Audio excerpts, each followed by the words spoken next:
Hey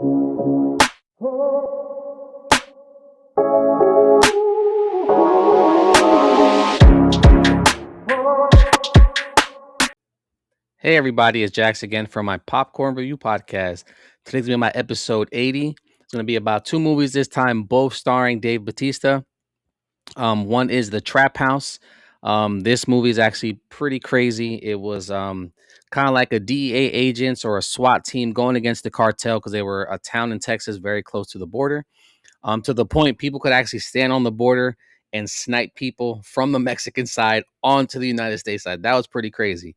But in all, good ass movie. A lot of action.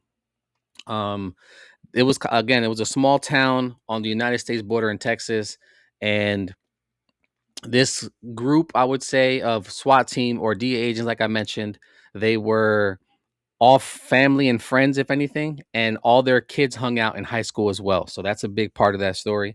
Um, Dave Batista, he was raising his son alone. His wife had passed away a few years back, and he was raising his son on his own. His son was very rebellious. He was told not to drive the car after dark, that, your grades are slipping, make sure you're home before nightfall. And he would come home, and then when his dad was out at working nights, he would steal the car. So definitely wasn't listening, definitely was in his rebelling stage.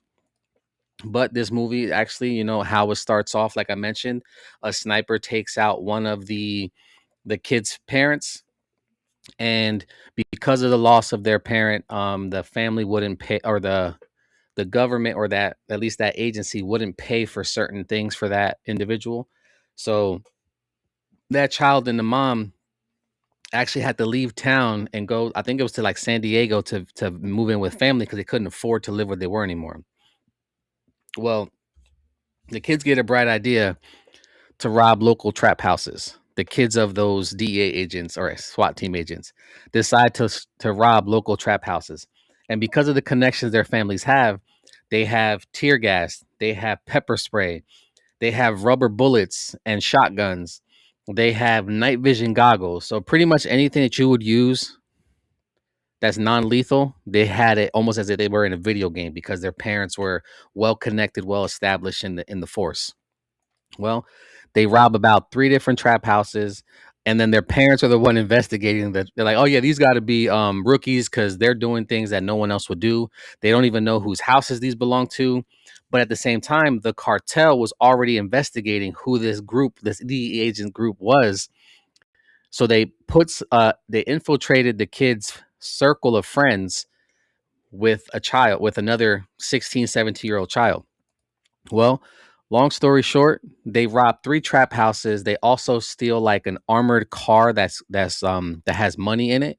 Um, and then they also stole a milk truck or a beer. I think it was a beer truck. Yeah, it was a beer truck with kegs, thinking that it had more money, but it was filled with cocaine. So not only did they rob the trap houses, three different trap houses, there was I think it was a couple $1,000s there.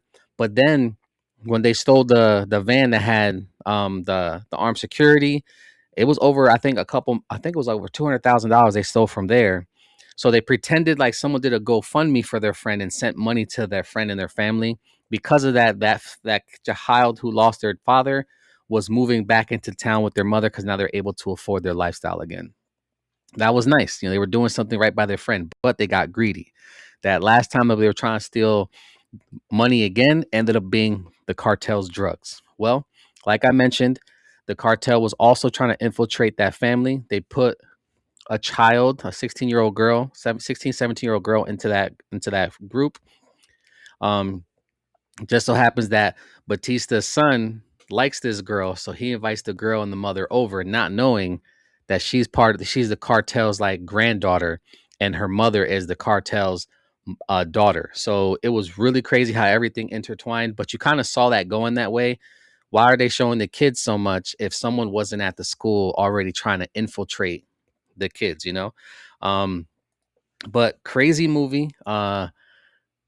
That's just what I'd say, that when a kid doesn't listen, gets into trouble, and he got into a lot of trouble. The only one that knew at first was Batista that his son was doing that stuff. So he starts trying to cover up for the kids, or all the kids. He was the only one that knew, but there ends up being another individual who also knew.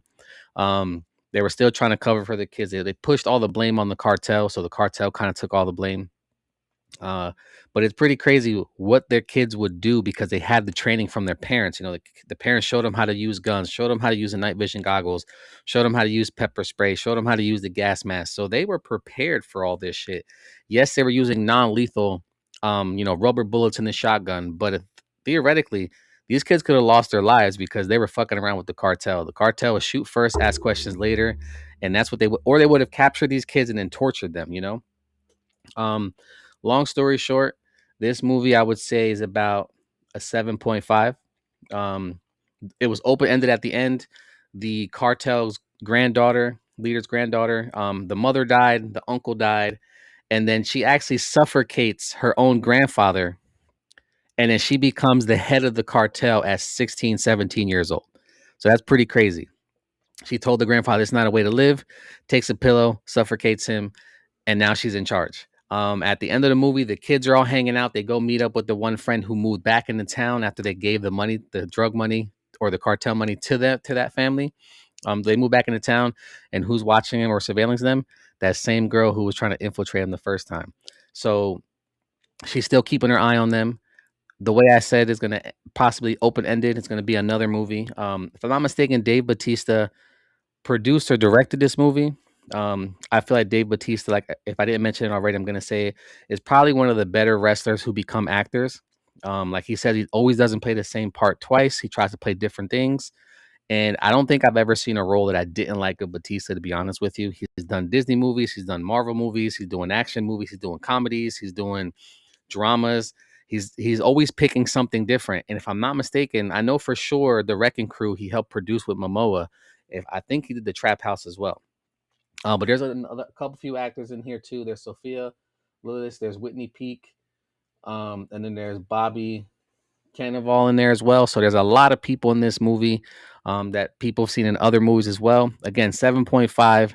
I'm pretty sure it's going to be a part two. Don't know how fast they'll come out, but as of right now, you can watch the Trap House on Netflix. Not sure if it's anywhere else, but for sure you can watch it on Netflix. Now, the Wrecking Crew, Jason Momoa and Dave Bautista. This is a remake of a TV show or an old movie, if I'm not mistaken. Um, it was actually pretty crazy. Their dynamic. It was little brother trying to gain the respect of the older brother, especially that he feel like the older brother pushed him out of Hawaii. Little does he know that his brother actually pushed him out of Hawaii to save his life. Dave Bautista in here, he's like a marine instructor, training the new recruits that are coming in. And Momoa ends up becoming a cop on an Indian reserve, I think in Washington, if I'm not mistaken, or Oregon. Um, the way this movie starts off, honestly, their father ends up getting hit and run. Someone runs him over and kills him in the middle of the street and keeps him moving. So everyone thought that it was a hit and run. Nothing there. They were trying to chase down the car or the person who was driving the car, but they weren't taking it seriously. Um, the father was a detective in Hawaii, and he was chasing down leads, and he ended up dying because of his last case. Uh, Momoa, the way this movie starts off for him, though, he's riding home, and he's undercover wearing like, um, what's it called, a cut from a motorcycle gang, and he ends up going into his house, and his wife's moving, or his wife or his girlfriend's moving everything out of the house. He's like, "Where are you going?" She goes, "I'm over this. I'm done." She leaves him. He's home. He's upset. He's taking a shower. And all of a sudden, three Yakuza guys jump in the house and try to kill him. And he don't even know why they're there for. He's literally butt ass naked in a towel and kills all three of these dudes. He ends up going back home to Hawaii to see his brother, to see what's going on because of the dad's funeral. But he feels like his dad didn't die of natural causes. That this was a murder. Like, he doesn't feel like it's a hit and run, an accident. He feel like this was a straight up murder. As they dig into a little bit more, he's correct. The Yakuza on Hawaii, which don't know if they're there for real, but they are there in the movie. Yakuza was there. They were trying to cover up. Yakuza also has a lot of people in the government or the police under their pocket. So pretty crazy movie. My overall score for this is an 8.5. And Momoa and Batista's younger brother, older brother dynamic, they have the same father, but they have different mothers. Um, but Batista always was the bigger brother, of course, and Momoa feels like Batista pushed him out of Hawaii to get away from the family. But in actuality, like I mentioned, he tried to save his life because the local mafia was trying to kill his brother because he was so outspoken about stuff, and he was also trying to find who killed his mother. So on top of him still trying to figure out who killed his mother, now he's trying to figure out who killed his father. Now, the way this movie went, they were really funny. Again, little brother, older brother, always fighting, fist fighting at one point in front of the police station. But there was a part that they were at the funeral, and Batista goes, "Man, you got fat." He goes, "Yeah, you got old." He goes, "The only difference is that I can lose weight." He goes, "You can't turn back the clock. You're old as shit." So really funny. They were bickering at each other, going back and forth, taking jabs, taking shots. Just a nice movie overall. Shows you that younger brother, older brother dynamic, and me being a younger brother definitely makes a lot of sense. You're always trying to prove to your older brother that you're not weaker than him, you're not dumber than him, you're just as good as him at everything, and you're going to prove to him. And that's what he did in this movie. He proved to him that he technically needed his help, but he doesn't always need his help at the same time. So great dynamic as little brother, older brother, again, going, taking shots at each other, but it was out of love. Um, and at the end of the movie, they find out what happened to the father. They arrest him. Ends up being that like I mentioned, they have people in the government that were in the Yakuza's pocket. And that's exactly what it was. One of their dad's best friends is the one who helped kill the father, their dad, and also tried to cover it up. So really crazy dynamic. At the same time, at the end of the movie, the same mafia people who Momoa thought killed his mother gave him the name of the killer of the mother. He was like, "This is the person who killed your mom. Had nothing to do with my gang, but I want to piece it up. This is that person who did it. You do with it what you want." So that's why I said there's possibly going to be another movie for the Wrecking Crew too. I could actually see it going 3 movies, making it a series, or maybe even turning into a TV show later on. But we'll see what happens. But both movies are great. Trap House 7.5. Could watch it on Netflix now, maybe somewhere else, but I only saw it on Netflix.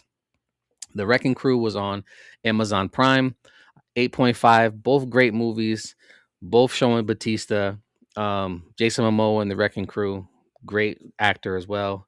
I think that's just kind of his persona too. He's kind of like off the wall a lot of times, so kind of fits there. Um, but in all, 2 good movies, guys. Again, Trap House on Netflix, The Wrecking Crew on Amazon Prime. Both of them really good. Give them a watch when you want. But thanks for watching, guys. Have a great one.